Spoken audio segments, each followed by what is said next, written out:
السلام علیکم عزیز طلبہ، آج کا ہمارا سبق ناممکن سے ممکن کا سفر۔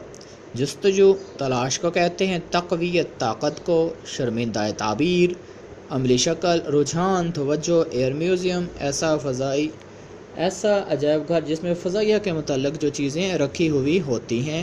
اس سبق کے اندر جو ہے نا وہ تذکرہ آپ کو ملے گا دو بھائیوں کے حوالے سے جنہوں نے جو ہے ہوائی جہاز بنانے کے حوالے سے کوشش کی تھی۔ ایک کا نام تھا ویلبر رائٹ اور دوسرے کا نام تھا آلبر رائٹ، اور یہ دونوں امریکہ کے رہنے والے تھے۔ ان کے والد پادری تھے اور ان کی جو تھی والدہ وہ جو ہے پڑھاتی تھی کالج کے اندر۔ تو ان کے اندر شروع ہی سے نئی چیز کو سیکھنے، آگے بڑھنے کی جستجو اور تمنا ہوئی تھی، اور اس کے لیے وہ مختلف قسم کے کام ہمیشہ کرتے رہتے تھے۔ وہ بیان کیا گیا ہے۔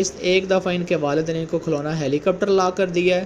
پہلے تو وہ اڑاتے رہے، جیسے وہ خراب ہوا پھر انہوں نے اس کو دوبارہ ٹھیک کیا اور اس کو اڑانے کی کوشش کی۔ یہیں سے ان کے اندر ایک تجسس پیدا ہوا کہ یہ چیز ہم خود کیوں نہیں بنا سکتے، اور جس کے اندر انسان بیٹھ کر سفر کرے، اور وہ انہی اپنی کوششوں میں لگے رہے ہیں، اور ایک وقت ایسا ہے وہ ایسی چیز بنانے میں کامیاب ہو گئے ہیں، اور پھر دنیا کے سامنے انہوں نے پرواز کو کر کے بھی دکھایا۔ اور جب تک یہ دونوں بھائی زندہ رہے ہیں، اپنے بنائے ہوئے جو جہاز تھا اس کے ڈیزائن کو بہتر سے بہتر اور اچھے سے اچھا کرنے کی کوشش میں لگے رہے۔